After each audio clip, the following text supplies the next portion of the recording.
not on if you're not on the list, then we'll have to see, Right. yeah, so that sort of a Oh, thing. that's a good idea. We left it to the practice groups to decide Yeah. for themselves what they want to do. Right, They right. tend to know each other and all that. Right, right, right. But public things are not for a while till we Yeah. figure that out. So then we will, again, if it's public, then we will take down people's name and numbers, phone number. In theory, for contact tracing, Hmm. if something happens, we can People sign in. Yeah. contact people.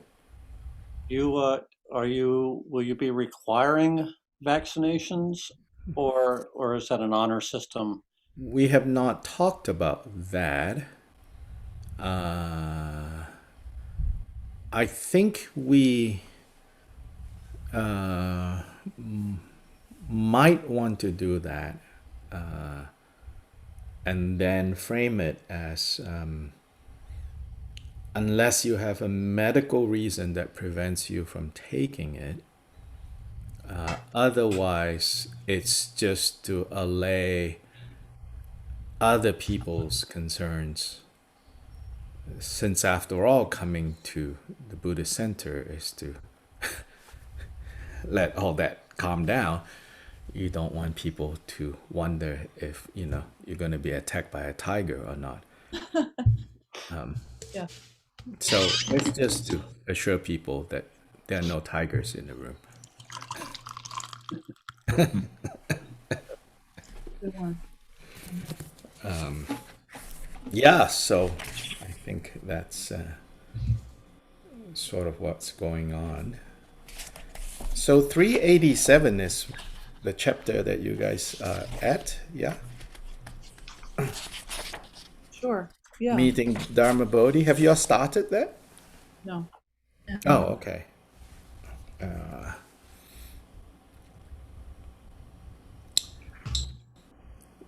So the last four chapters are at one point probably circulating independently as one cycle of Milarepa instructions.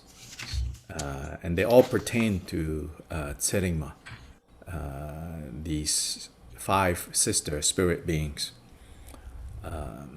And so I think there's evidence that they at one point were independently circulating and then got incorporated into this collection.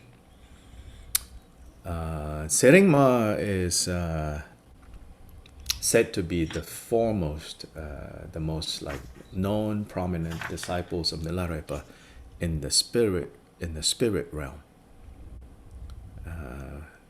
Whereas in the human realm, his two kind of chief successor is Rechompa and Gampopa. Gampopa, in terms of being a prominent successor, because of his impact on Tibetan Buddhism later on, because from Gampopa's line that we today know Milarepa, I would even say that we know Milarepa today, it's because of Gampopa's line. But who was closest to Gampopa was Rechompa. And Rechompa very much followed the lifestyle of Milarepa as an itinerant wanderer. Gampopa, on the other hand, settled in one area, lived as a monk, and then over time, his disciples and grand disciples also developed monastic communities that were more sedentary. Whereas Milarepa and Rechompa were itinerant wanderers that kept their numbers small and intimate. Now, even for Gampopa and his successors, numbers were still small compared to us now, and still intimate compared to us now. where we're all over the place, and we randomly read this or that, and then we only see teachers as personas rather than all the aspects of the teacher, the sides that you are inspired by and the sides that you're a little like unsure about, more fully human in a way,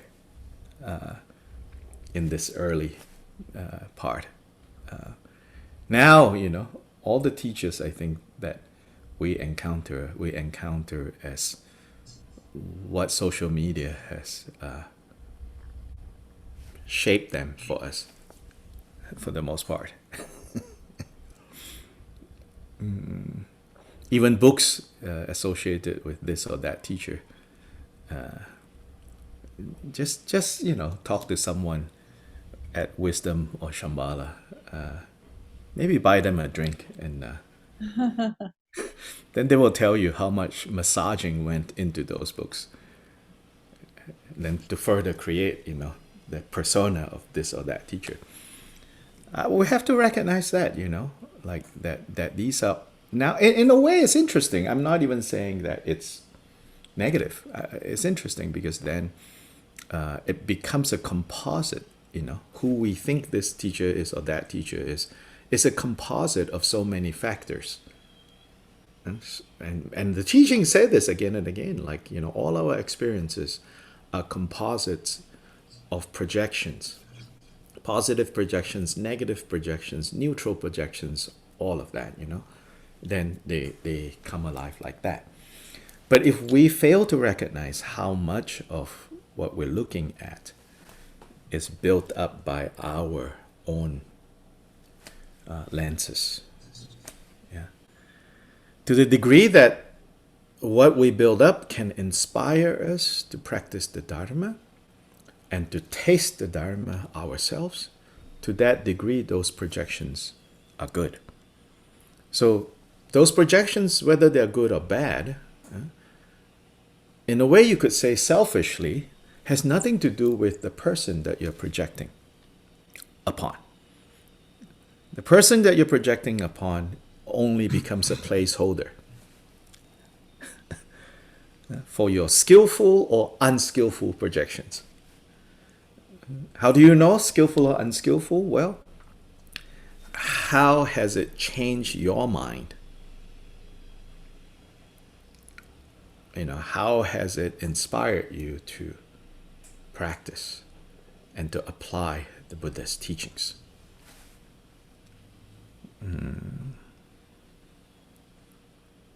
In the Thai forest tradition that I claim, part kind of lineage of, so to say, not in the direct lineage way, but being inspired and growing up in Malaysia, in Thailand, those forest traditions we are very familiar with and teachers of that tradition.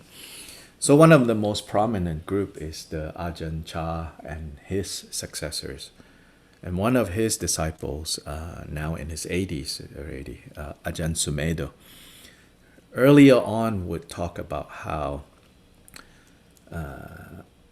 Ajahn Chah always tells them, from time to time it is good to reflect on what will happen to your practice if you woke up one day and you come to the teachings and I declare that, I'm going to leave this now and go marry this person that I've met. And like some of the monks have run off with some of the nuns. And he said, you have to look into, right? When that happens, play out that scenario in your head and say, now how is it going to affect my applying of the Buddha's teachings? He says, if it starts to shake your confidence, then he says, then you're building sandcastles. And Ajahn Chah said, of course I try to my best to be, what you project me to be, but ultimately, this projection is so that you practice the Dharma and taste the Dharma yourself. Otherwise, you're building sand castles.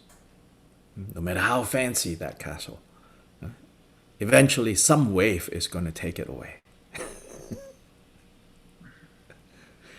And interestingly, I've started reading the biography of the founder of the lineage that I'm a part of, Ryung Kagyu. A couple of you are part of the Wednesday group. Such a fascinating, beginning of that biography. In a lot of these spiritual biographies of great beings in the Tibetan tradition, they begin by rehearsing, like listing out their spiritual pedigree. Meaning, like, 3.5 eons ago, in a far, far away land, he was this Buddha. Then, in the subsequent reincarnation, he appeared as a bodhisattva to assist another Buddha in that Buddha's activity over there, and over there, and over there, and over there. And then finally, in this incarnation, he was born in a village, Standard. In this biography, that section where it's like, for all of that, and this is his nephew, his closest disciple, it said that this was presented to the community at the first anniversary of the passing of the founder. He starts with, our teacher's teacher said he was a 10th level bodhisattva, meaning like, the next step is Buddha. He said, our teacher's teacher said in an assembly, told everyone, this guy, this lay person, he's a 10th level bodhisattva. So it starts like that, Then it goes on to, but when we inquire him, he would not answer whether he is or he is not. But then elsewhere, on several occasions, he boldly declared, I am the essence of the body, speech, and mind of the Buddhas of the past, present, and future. Then at other times when people wanted to follow up with that statement and said, are you? He gave the following answer. And the answer is not yes or no. The answer is along the lines of, once you recognize your own nature, that nature is inseparable from the Buddhas of the past, present, and future. So far, we have only looked at that section. The following sections in that first chapter is, then they say he is actually Buddha Shakyamuni. But elsewhere, they also said that he was this great being called Vimalakirti that was alive during the time of Shakyamuni. Then elsewhere, they said that he was Manjushri. Elsewhere, they said that he is the teacher of Manjushri. So this whole chapter is just his nephew raising all these questions, not really providing clear answer, or what we expect to be clear answer. It finally leads up to a point that Milarepa himself makes in the life of Milarepa, not so much here, which is basically Milarepa said, you only need to be concerned about what I have shown you through the example of my struggles, and be inspired that you too can taste the experience of Dharma yourself. It says, as for who I am and who I am not, why are you that concerned over? In the end, who I am or who I am not should not make a difference. And does not make a difference to whether you continue to be chasing after the distractions of confused existence or you gain freedom from it. Which is Milarepa's point in his life story. towards the end of his life, his disciples was so much devotion for him. They say, "Oh, you must be the manifestation of the primordial Buddha." He says, "Yeah, it's good you think that way, but be careful. That's not the main take-home lesson. The main take-home lesson is, I was a miserable, rotten being. I started that way. And then I really applied the Dharma. I really trusted, Marpa. And therefore applied the Dharma. Not, I trusted Marpa and Marpa did, meaning his teacher, did all the work for me. No, I trusted Marpa to apply the Dharma. And then I applied the Dharma. And then whatever you think I am, however great you think I am, that greatness is the result of practicing the Dharma. So that's, I think, the kind of the main point, Elsewhere, again, founder of Drigum Kakyu, very bluntly in one teaching, he says, generally speaking, you are to view that teacher that gives you all these mind instructions. Generally, you are to view that person as a Buddha. He says, yeah. Right? But then also he says, but if you don't have common sense, that doesn't work either. He says, but if you don't have some common sense, alone viewing their teacher as a Buddha is not going to work. He elaborates, he says, when your teacher gives you Dharma instructions, that you should not reject. But when your teacher tells you to do something and you go, wait, that's really weird, he says, then use your common sense. And he says, and if you cannot use it, he says, politely tell your teacher, I hope you abide in a peaceful state of mind because I have to go now. In other words, please don't be upset, but I can't do what you just told me to do. So I have to go now. Bye-bye. He says, you go, Then later, even in just the next passage, he says, you might even have to break samaya with your teacher, he says. I've never seen a Tibetan teacher saying, they imply, here bluntly he says, you might even have to break your tantric oath with your teacher because, he says, situations would arise where a teacher goes the wrong direction. And he says, but you have no choice. You have to break that. And go. Go so that you can preserve your Dharma practice, which is central. He says, go. He says, go. Because he says, chasing after them when you know that you have been told to do things that contradict the Dharma, he says, that's just compounding confusion upon confusion. He says, you have to go. But the first one, he says, politely say,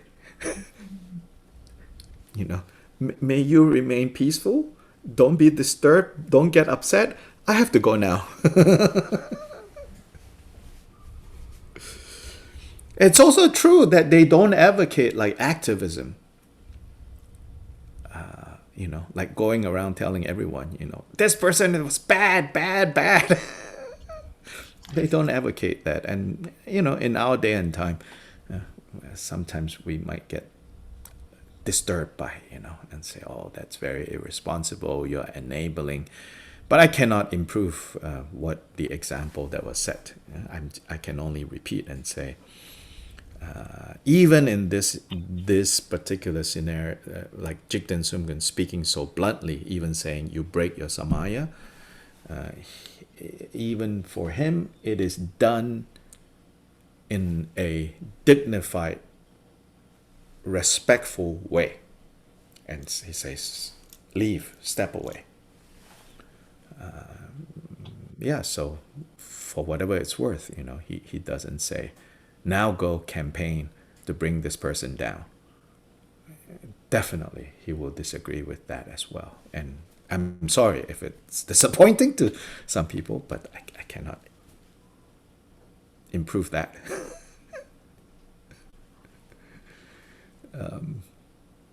So it's been because the anniversary of the passing of the founder was just about a week ago. So we've been looking at his biography and also a set of teachings that recently was published. And in that set of teachings is in this book called The Great Drikung Teachings to the Assembly, or of the Assembly, to the Assembly. The very first teaching there is about lineage and transmission. And it's so unexpected what he talks about, lineage and transmission. And he says, what is this precious lineage that we keep talking about? He says, what is this lineage, this precious lineage that we keep talking about ad nauseum? Especially Kagyupas, And what is this transmission? Gyu is lineage, transmission. He says, what are we talking about? He says, we're talking about the transmission of the two bodhicittas, the two altruistic mind, the relative altruistic mind, which he says, colloquially it is expressed as, I will achieve the state of Buddha for the benefit of all beings. That's the first bodhicitta.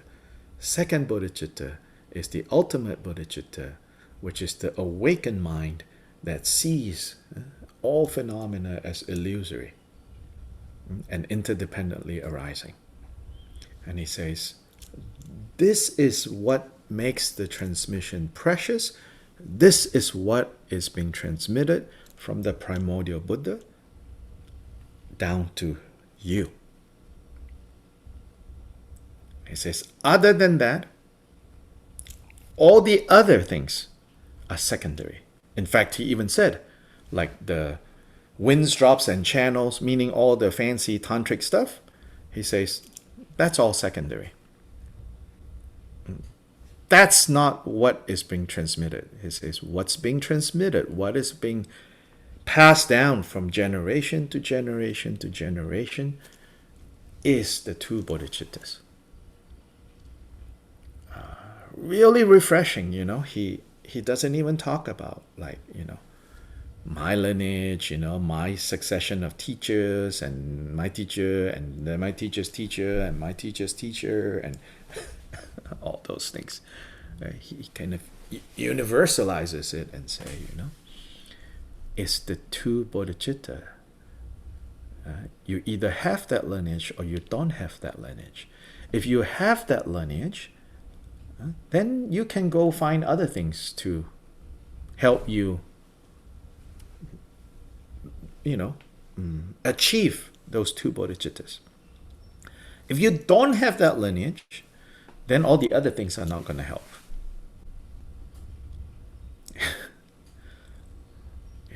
All the other things are not going to help, he says, Then you're just chasing after distractions. Then he proceeds to clarify what is relative bodhicitta, what is ultimate bodhicitta.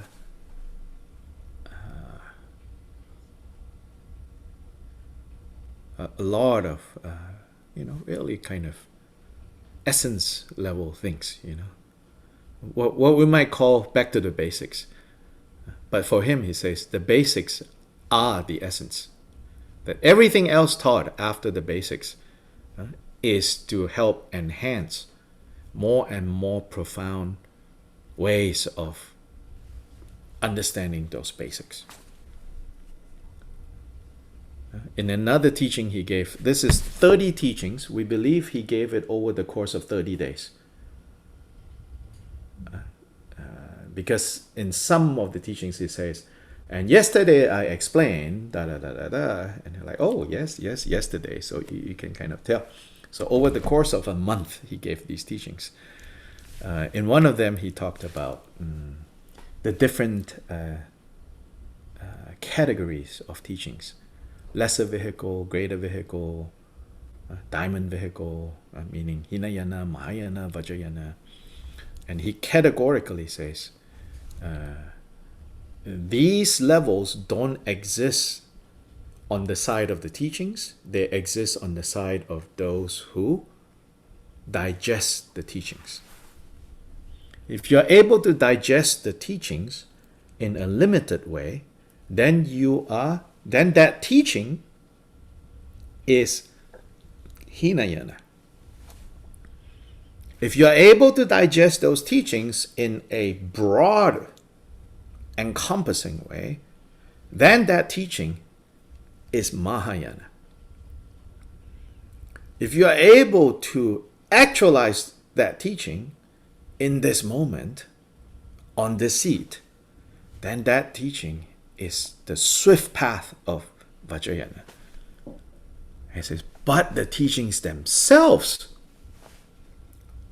and even the practices themselves, he says, they are not divided into Hinayana, Mahayana, Vajrayana. Then he elaborates, he says, he named a tantra, Guhya Samaja, which is like a highest yoga tantra. He says, if your capacity is limited, you practice Guhya Samaja, you achieve the limited achievement. Then he says, conversely, the 5 precepts, the 5 lay precepts. He says, if you have the capacity of this instant realization, then he says, you just practice that, that becomes Vajrayana.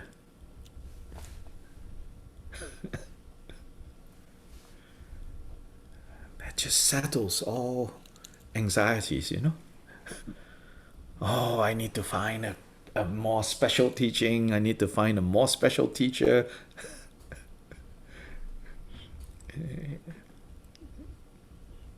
see, and this kind of anxieties, you know, Amazon.com, it promotes it, you know. Like you need to buy this supplement and that supplement, and you know, like it will deliver the results, you know, or this medicine or that medicine. But traditional medicine, TCM, traditional Chinese, traditional Tibetan, right? It says, like, it doesn't matter what kind of nutritious stuff you put into your system. If your body cannot absorb, it gets all flushed into the toilet bowl and out into the ocean. And now we know, creating environmental disasters. I was recently in Cancun, and it's not reported much in the news because they are freaking out. You cannot swim in the beach right now in Cancun. Coinciding with the pandemic, or maybe related, maybe not, you know. There are these sea plants that has like taken over the beach, the water. They're like, you know, water plants. Apparently came from Brazil. But all along the coast in Cancun, it's covered. The government is dredging it off the water, and that's no solution. If this continues, Cancun will be over.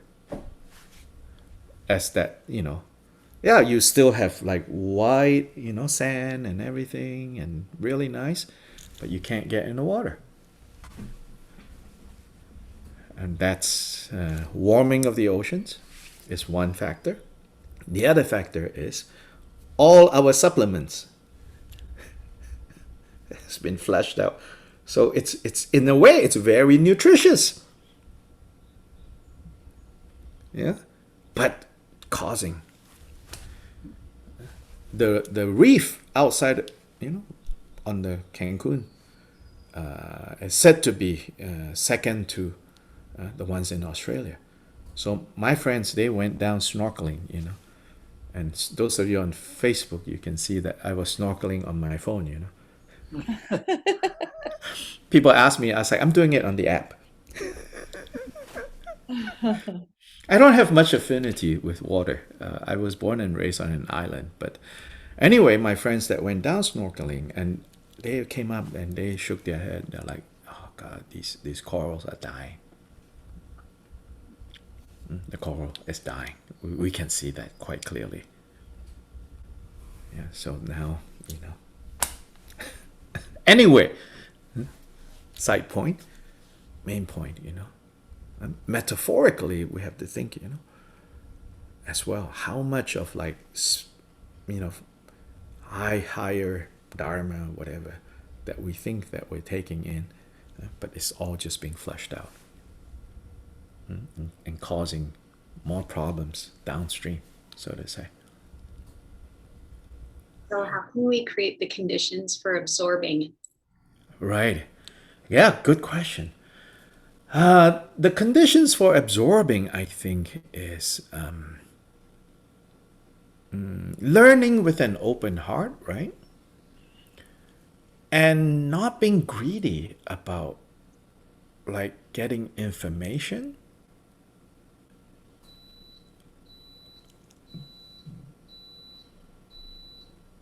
but rather, absorbing,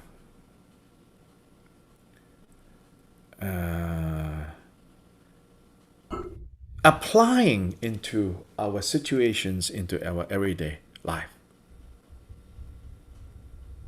Yeah. Give me 1 second. I need to go tend to.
Yeah, I'm back.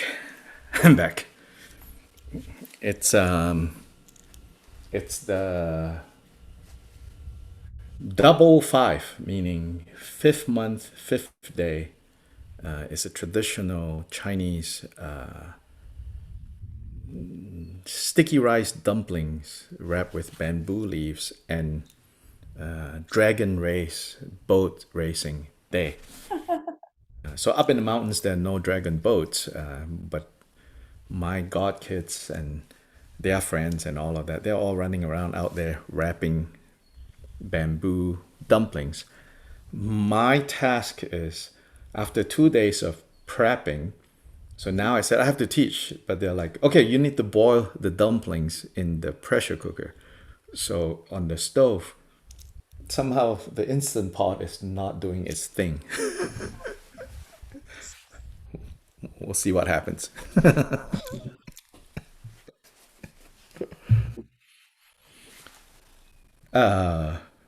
Anyway, yeah, that question, how do we absorb? I think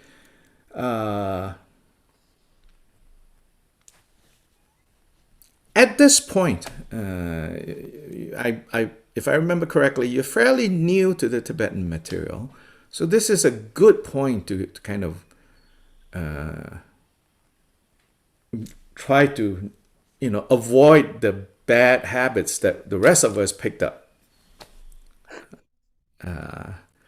So in a way, you can watch the rest of us and say, "Oh no, I should not do that. Oh yeah, no, I should not do that."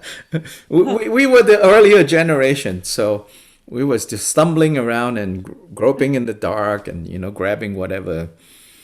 Yeah, so so you ask around, the people, and say, what mistakes did you make? That's a great conversation starter. Thank you. Yeah. So what mistakes did you make? No, really, joking aside, we all have, and you will know whether these are your Sangha members, if they are willing to tell you what mistakes that we made. Then you don't have to make those mistakes, Yeah. I have lots to tell, what mistakes that were made, and you can take that to heart, and then you can avoid those mistakes. Yeah. So one mistake I think is to mistake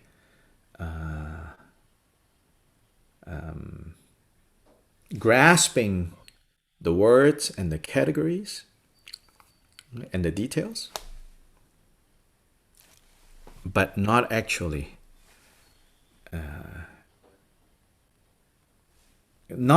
like knowing, wait, so what does that mean? And going along with everyone else in the room, doing that kind of mysterious, spiritual, slightly smiling and nodding head, when like, especially if there's like some supposedly great teacher sitting there talking, you kind of look around in the room and everyone has that look, and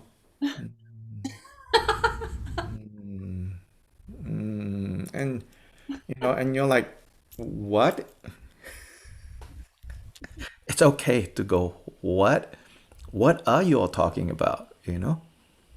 Yes, certainly there are experiences that cannot be conveyed. Yeah? They are genuine, those nods, right? But often it's a rehearsed thing. It's a no one even told us, but we kind of like discipline each other into the right time to nod, when something is said, and but then what does that really mean? Well, don't really ask, because nobody really knows what that means.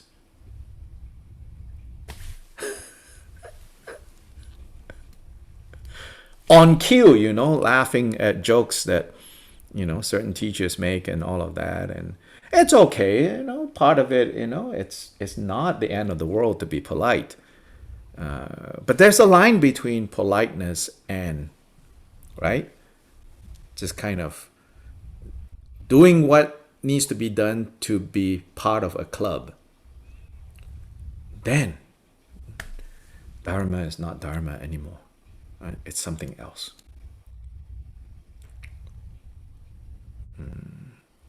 So I always say, like we attend a teaching, we listen to something, and we go, am I able to say, what is the take-home lesson?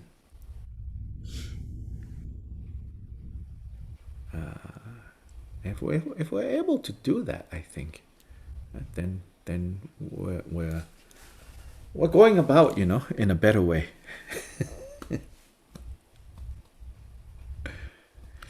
Then don't get misled because there's no one well, at least let's put aside, intentionally misleading. I'm not even dealing with that. That's just too far off the left field. But unintentionally, so one of the things like in Tibetan circles, Tibetan Buddhist circles, it's like there is no end to like, another special teaching, another special teaching, another special teaching.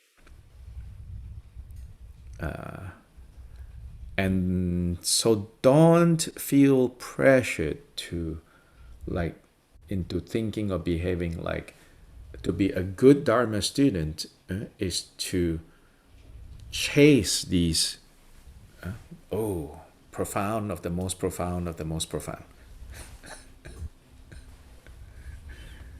Yes. You're making me think of all of a lot of things, and one of the things that I have come across is in terms of mistakes and kind of questioning my approach Uh-huh. Uh-huh. is like I think out of long-standing habit, I was approaching the Dharma teachings as a school child, like just taking Uh-huh. as meticulous notes as I could. Yes, yes. And then I would put the notes away and maybe never read them again, like Right, right. because there's no test. Yes, right. Is that on the quiz? So I started wondering if, maybe a better idea for taking, if I'm going to take, at first I thought, okay, I'm not going to take notes. And then I thought, well, maybe a better idea is instead of recording the information carefully, writing notes to myself, like if something inspires, if I get some inspired insight, marking that down instead. Yes. Because I don't know, it seems like the first approach was not really the wisest. Yeah, yeah. I think it's a lot of trial and error. Don't be afraid to to to to have trial and error. Also, it's not one size fits all. You know, I often say I said on one side you want to it's on one side it's good to have the idea of how can I faithfully learn what the tradition has to teach. I think there's value in having that mindset. Yeah. Otherwise, it becomes too fuzzy, you know. So personally, I feel there's great value in having the attitude of how can I faithfully absorb, learn what the tradition has to teach. Now that then needs to be balanced with paying attention to my own process. They are not mutually exclusive. But unfortunately, we tend to approach it like these counter each other. Right? So paying attention to being faithful to what the tradition has to teach can veer off in, like now you are a defender of orthodoxy, going around being a Dharma police, policing yourself, policing other people.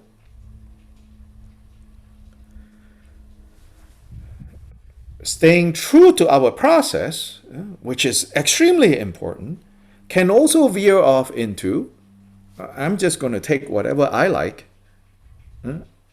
and to make it work for me to the point of, right, in a very kind of like, and this is very American, I think, a very pragmatic, no loyalties to anything.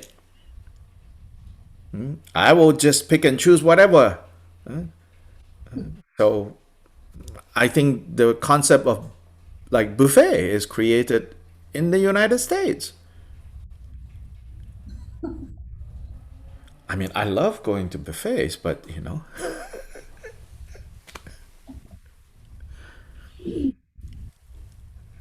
it's very democratic, in that way. Like, I eat what I want, you eat what you want, you choose what you want, I choose what I want.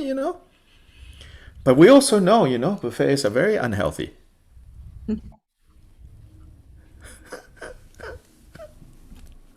Yes. I was struck by what you were talking about a little bit earlier about the different lineages or even yanas, where depending on your viewpoint is what you're absorbing from what because the teachings are remarkably the same root and same message here in the Theravadan, but it's framed in a different, with a Mm-hmm. different view in each. And Mm-hmm. so to some degree, you're not necessarily going to get the same reward of devotional stuff without that viewpoint. Mm-hmm. If you're Mm-hmm. if you're surrounded by the Theravadan or those that Gestalt or something, you're going to have to be pretty special to really leap open into something else and out into space like that. So, Oh, I'm not. Yeah, I'm not even talking about some other Buddhist tradition. right, I'm talking about within the Tibetan system where we have these categories. right. Well, and I was going to bring that around to this checking yourself out, Yeah. uh, and that depends on viewpoint too, and Mm-hmm. um, and the viewpoint of knowing whether the teachings that you're absorbing are kind of reaffirming your ego or your Mm-hmm. self-grasping or your hopefully for goodies, cosmic or otherwise, Mm-hmm. or if you're really like understanding that you're dismantling everything that you've been holding dear to you, you know. Mm-hmm. So how do you cultivate that viewpoint that's actually working into your against your habitual self-interest? Mm-hmm. And and when you say sort of testing, it's kind of experimentation. You have to rely on some kind of self-wisdom or something to understand that this is actually the healthy way to go, even if it's counter. Yeah, and and again, trial and error, being honest. But it's not completely that because there is conduct. There are the 10 virtues and the 10 non-virtues. You know, am I habitually resorting to the 10 non-virtues? And how habitually am I going in that direction? You know, 5 years ago and 5 years later. I think those are signs. Those are, you know, like we check in that way.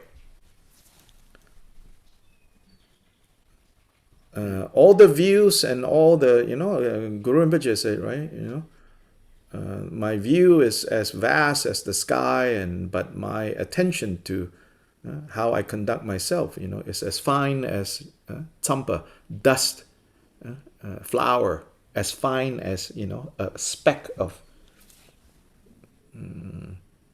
That's really important. Each of them, these two things cannot stand separate. Yeah, if you pay attention to conduct, down to like each grain of flour, then you become obsessive compulsive. And then my view is vast as the sky, you know, untethered to anything. Yeah. Then you have spaced out, you know. Bringing those two together. So the way I think about it would be then the 5 bazillion rules, you know.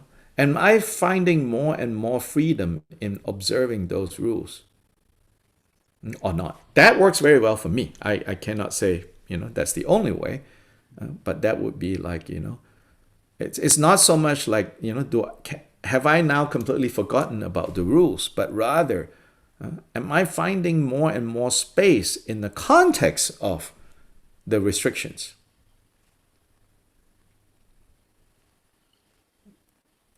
And I feel that if I'm finding more and more, then that means, oh, something's working, you know?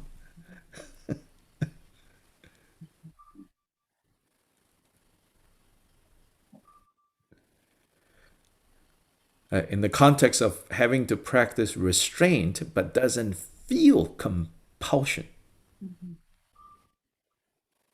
Oh, wow, you know?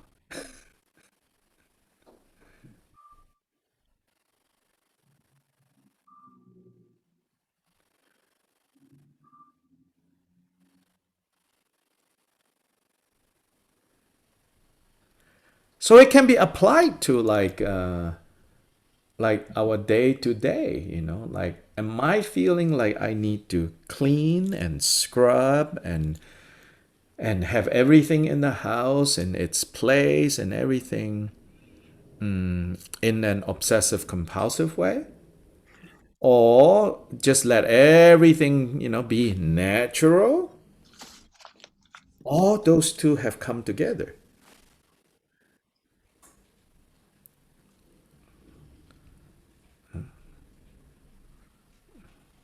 Looking at what I can see on the camera, for many of you, all of you, I think those two maybe have come together.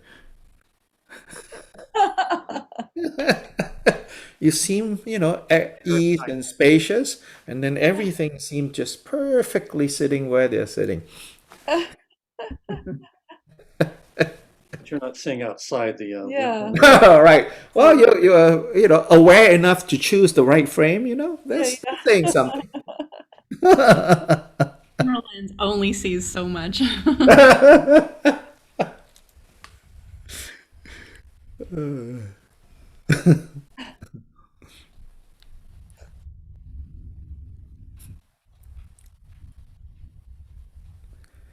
Yeah, I think then, like, so yeah, so in our training we talk about vows, we talk about, commitments, we talk about the precepts, yeah, the different sets of vows for training. So those are like those give meaning to freedom. I really feel that. Without that, all talk about freedom is just nonsense. Right?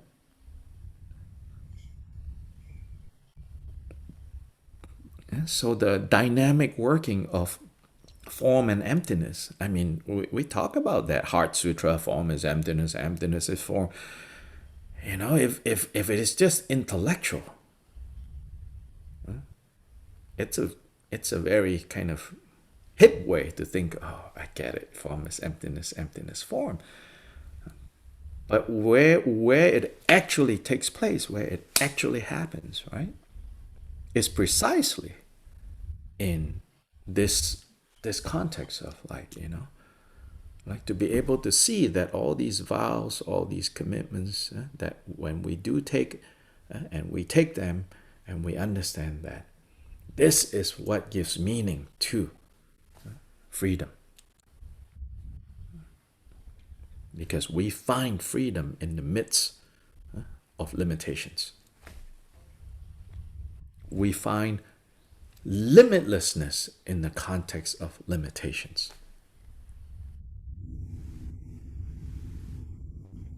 There is the kind of permanence that is found by running away from impermanence. There is the kind of happiness that we achieve by blocking out suffering. But this is exactly what they mean by dualistically arising happiness and suffering, freedom and bondage. And in that way, that's not true freedom, that's not true happiness. The true freedom and happiness that transcends the duality of these two is the happiness that you find in the midst of suffering. The freedom that you find in the midst of bondage and limitation.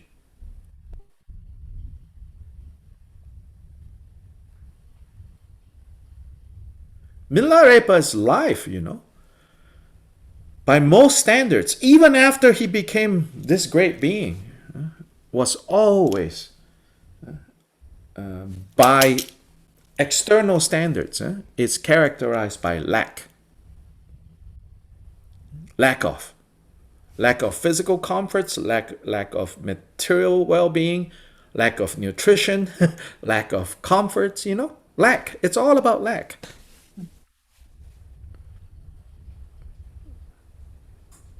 But there is such a richness that you can see from his songs, from his interaction with everyone.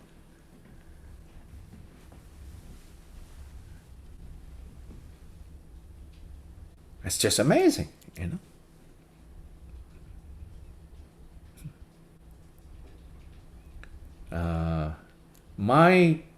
Where I am at, you know, with all this stuff, you know, was made very clear when I went to, I don't know, 2014, I think.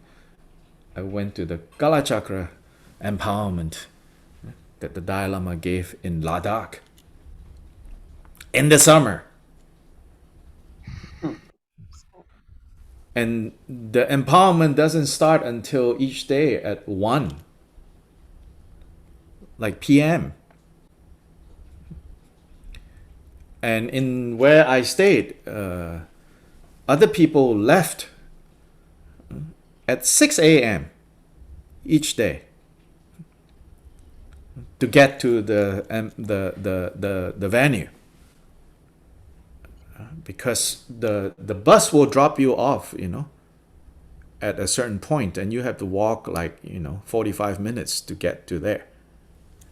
And then you have to find your spot. Then you sit for the next few hours before the Dalai Lama starts, you know. I was given access to one of the vehicles that can drive me right up to the venue. Not by my own merit by any means, just luckily, incidentally. And was sitting, you know, in a shaded area. Oh my God, that is like the worst Dharma activity I ever went to.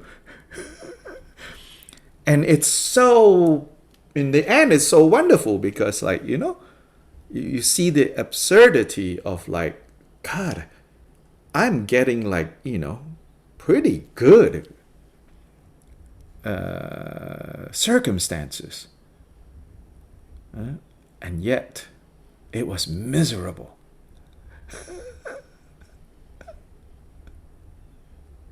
It was just miserable. And the thing is, I wasn't exactly getting the best circumstances, because there's always a better circumstance, right? You're like, but I'm not inside the temple. Right. Yeah. Never mind, like, you know, I'm like in front of 50,000.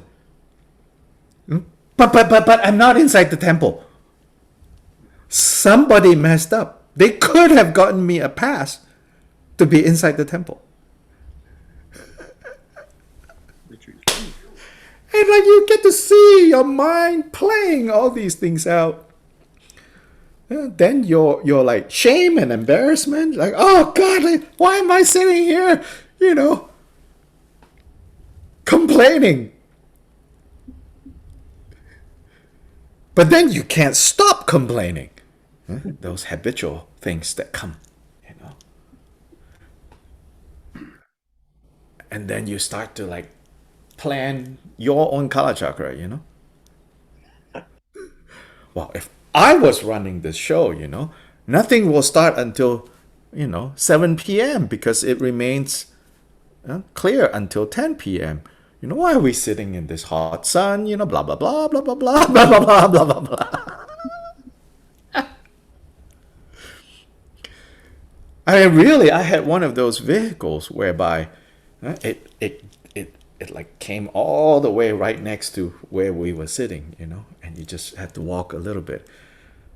At the end of each day, at the end, you know, which I just hop up into that Jeep, you know, and I was sitting in front, you know, and it's really kind of embarrassing because as we go out and the crowds kind of part, the Ladakhis, you know, especially, they have walked, you know, and taken a bus from like, I don't know how many days to get to this thing. And because this vehicle there are no vehicles, right, moving through the crowd. So when this vehicle comes out and I'm sitting in front, people like part like the Red Sea, and they are all going this. Because they think like some high lama or something is sitting there, you know? And I'm like, no. It's just me. So the absurdity of all of that, but also, it was a blessing. So maybe I got something out of the Kala Chakra empowerment, which is I got to see, like, okay, all this talk about, freedom in the midst of limitations, freedom in the midst of, okay, here, this is where I am.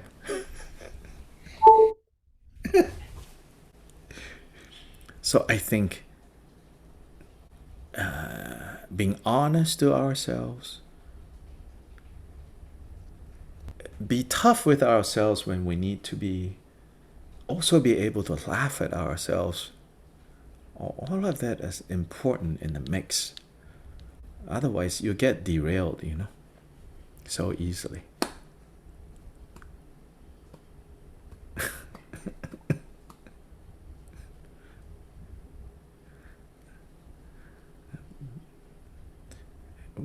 Self-awareness, and self-consciousness, fine line, but you never know where the line is until you dare to kind of be awake to it, Self-confidence and arrogance, you never quite know where the line is, You have to jump in and then, with eyes wide open and go, oh God, I was a, arrogant, bleep, bleep, bleep.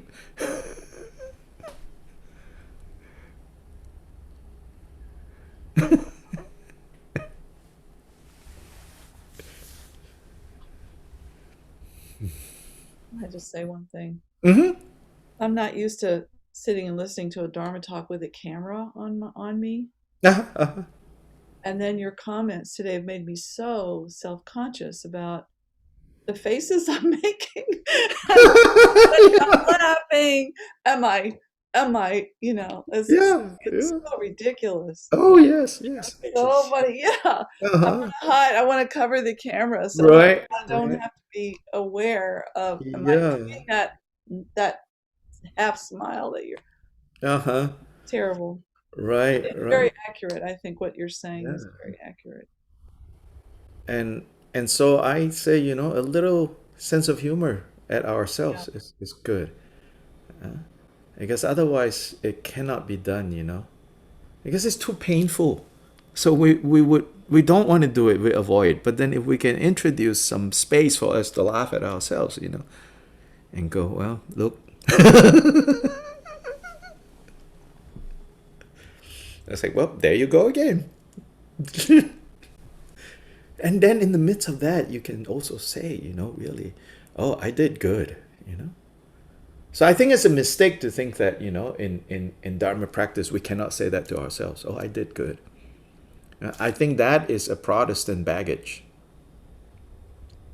It's a certain Protestant, like, don't like acknowledge, that you were a good person or you've done something good. Like you have to hide your virtues, like I would say enforce. I'm not saying the biblical message is wrong, but a externally enforce kind of humility, it doesn't work. So when you have done something, when you have done well, you look at it and say, Buddha actually taught that, and say, good job. Yeah, you have to do that. There's a difference between feeling good about yourself, again, and ego grasping. They're two different things. The Buddha did not teach us to deny feeling good about ourselves and go, this is good. I did well, That is not an obstacle. That is necessary. It seems most of the time when I find that I have that feeling, about having done something, it's as if I something I did was let something flow through me. I don't even feel responsible for it. It's just like, well, damn, I didn't get upset over that. I usually Yes. get pissed off and it didn't bother me. And Yes. what happened? Yes. As they might, in some traditions, maybe they'll say it's something transcendent that happened, and here we will say that that transcendent experience is actually the core of our being,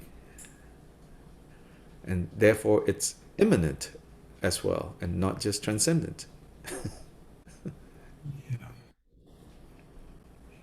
I'm shaking my head and nodding. Yes, the Indian. Oh, that's great. Yes, yes, yes, yes, yes. Like, wait, yes? Yeah, yes, yes, yes, yes. Yes, yes.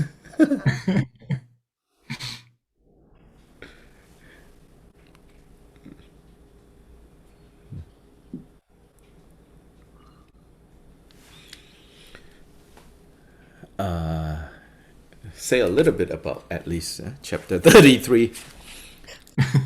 Dharma Bodhi is one of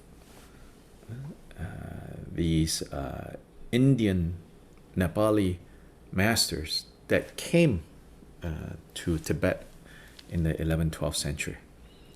So this chapter is about the meeting between Milarepa and an Indian master. So part of the background to this is that,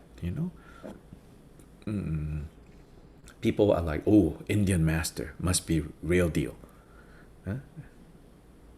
Oh, local, who knows? Like Milarepa, local, who knows, The Indian, and we do that, Oh, that Tibetan teacher, oh, must be the real deal. Even better if it's an accent that we cannot understand.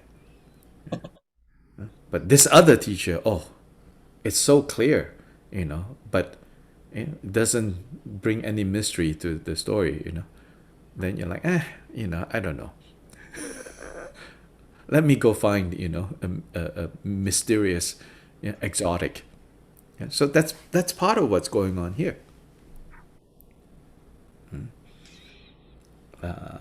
But generally, it's said that there are 5, kind of special siddhas. Guru Semchen of Lato, Dampa Sangye of Tingri. So that's the Padampa Sangye. It's related to the Chut lineage. Those of you who know these names, Padampa Sangye in Tingri, Shilabaro of Nepal, Dharma Bodhi of India, and Milarepa of Nyanang. So Milarepa then met with Dharma Bodhi.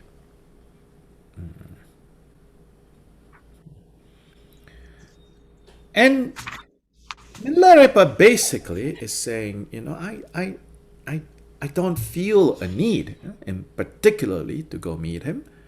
Neither is Milarepa saying, like in an arrogant way, I don't want to meet him. But his disciples want to meet him, and in fact, some of his disciples were concerned about perception. Yeah, like, oh, if you don't go meet him, people will misread that as you are jealous of him or you don't approve of him. So less than pure motivation, you could say. More about a worry about appearances. So they kind of pressured him into meeting with Dharma Bodhi. So Rechongpa said, if they haven't any faults, meaning like these other considered great practitioners, great realized beings, the other 4, if they haven't any faults, then the people will slander you, saying that out of attachment and aggression, you did not come.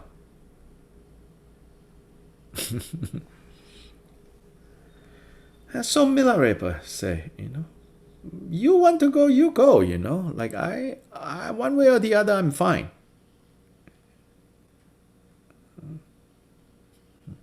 So Rechongpa said, but how about not giving people an excuse or not causing people to have wrong views of you? Why don't you just go? If it doesn't matter one way or the other, then go. Richongpa is saying, go meet him. And so Milarepa said, okay, I'll go then.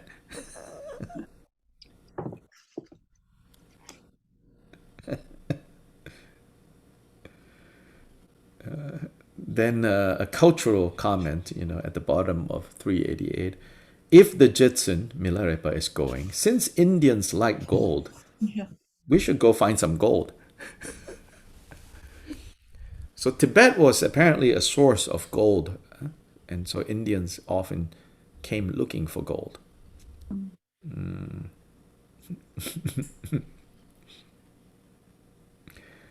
So Milarepa says, okay, I'll come, but you guys go first, I will come after you guys. So that's kind of the framing of this encounter. I should mention that because of this name, Dharma Bodhi, it has caused some later Tibetans to speculate and say, later when Tibetans learn more about Buddhism in China and Chinese Buddhism, and they hear about this name Bodhidharma, so then they think, oh, this is the same person. But of course, they are off by about, let's see, 12th century, about 500-600 years. Bodhidharma, the purported person who brought Zen or Chan Buddhism from India to China, lived in the 6th century. So no, it's not the same person.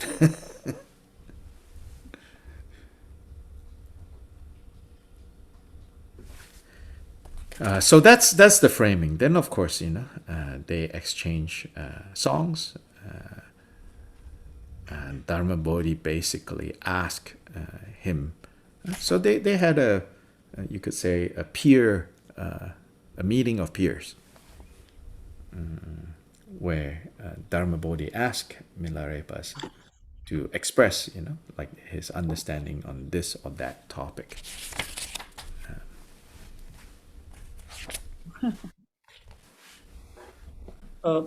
Yeah. However, he makes a pretty grand entrance, Milarepa page does. 389. Oh yes. That's kind of a showstopper, isn't it? Oh yes. It's so there's there is competitiveness going on there. Yeah. So again, it's because of that imbalance of like people assumed that the Indian must be the real deal. Right. Yeah. In a way, like maybe for good reason, people assume the exotic Tibetan must be the real deal, and you, the white guy, what do you know? Maybe true in most cases, but then there are exceptions. This Tibetan, flew in.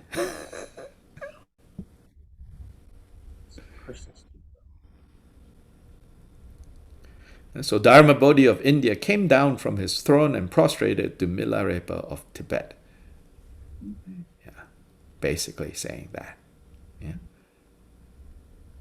So the Californian, came down from the throne and prostrated to the Arkansas. Right. Although the The country bumpkin, arrived in San Francisco, and then the hoity-toity all like, came down from their throne and prostrated to.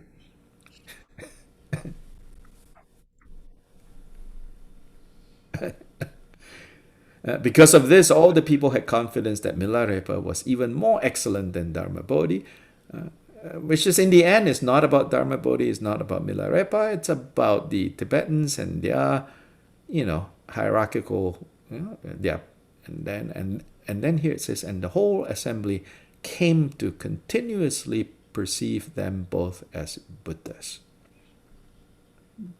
Then things got leveled.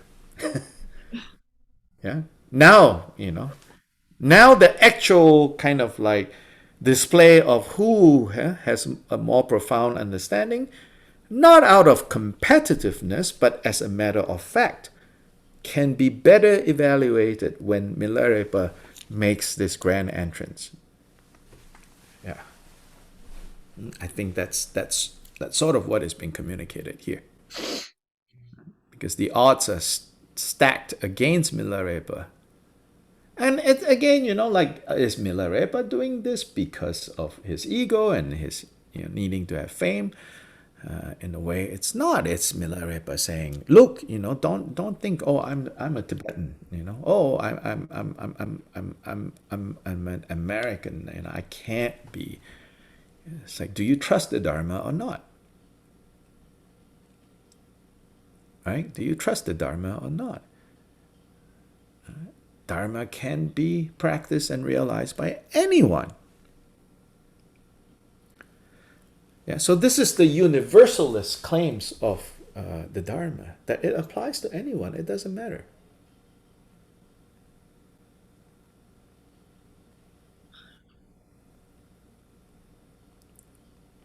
So don't ape the Tibetans, but emulate the Tibetans. What was the first thing you said? Don't what the Tibetans? Ape. Don't ache them? Ape. A-P-E. Ape. Okay, got it. But emulate.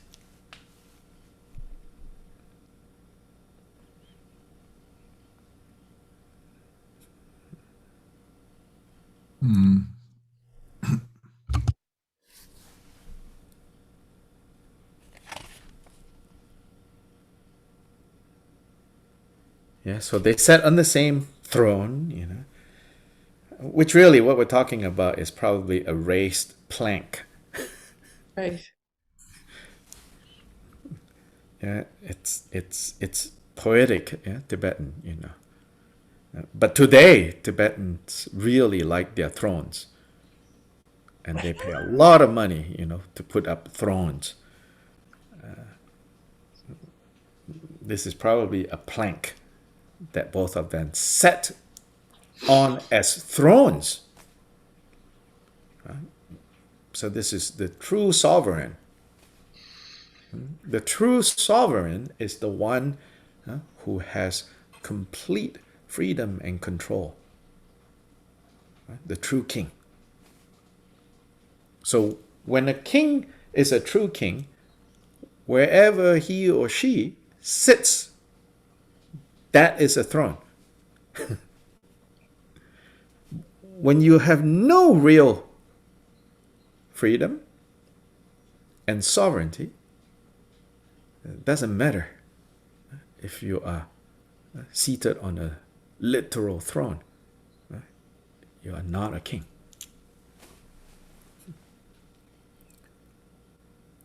So we have to turn up. We have to turn up and take our throne. That's the Yidam practice. That's the deity practice. It's to turn up and take your throne.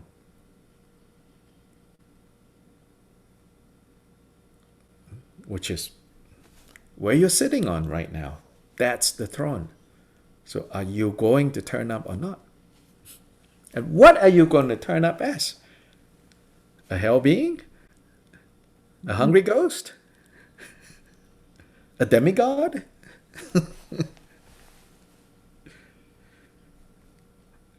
If you're going to turn up as a hell being, then this is the burning fires, that you're sitting on. If you're going to turn up as a hungry ghost, you're in a you're in a cesspool.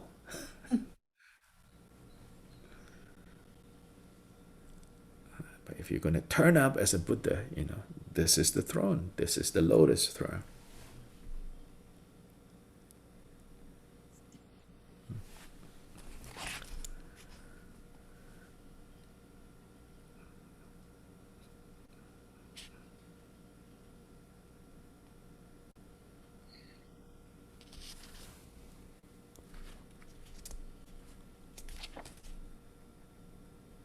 Yep.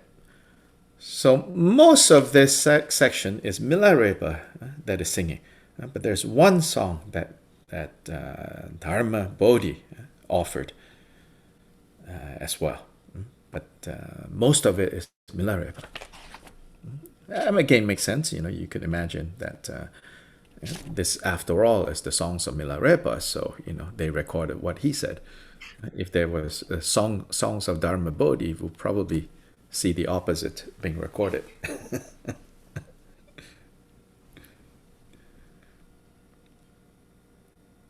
So today maybe we'll stop here.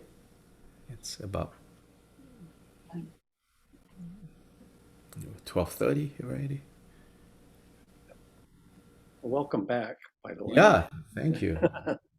Be back for a little bit before wandering off again. So yeah, I'll see some of you next Sunday, and some of you sooner than that. Bodhicattva class is continuing every Tuesday and Saturday. That's the pace was faster than I thought, so that's good. But the initial chapters are easier and kind of shorter. Then the chapters kind of get longer and longer. Longest being chapter 8 actually, but the hardest is chapter 9. The longest is chapter 8 and the hardest is chapter 9. But we are now in chapter 3, which is called Taking Hold of Bodhisattva Vow. We've just finished the 7 branch prayer and practice, 7 branches, 7 elements. So now we are about to start the Lojong, the general Lojong, understanding how the basis for generating bodhicitta, the resolve to achieve Buddhahood for the sake of all beings, that comes from determining that the mind needs to be tamed and transformed. So we're at that point where he talks about that.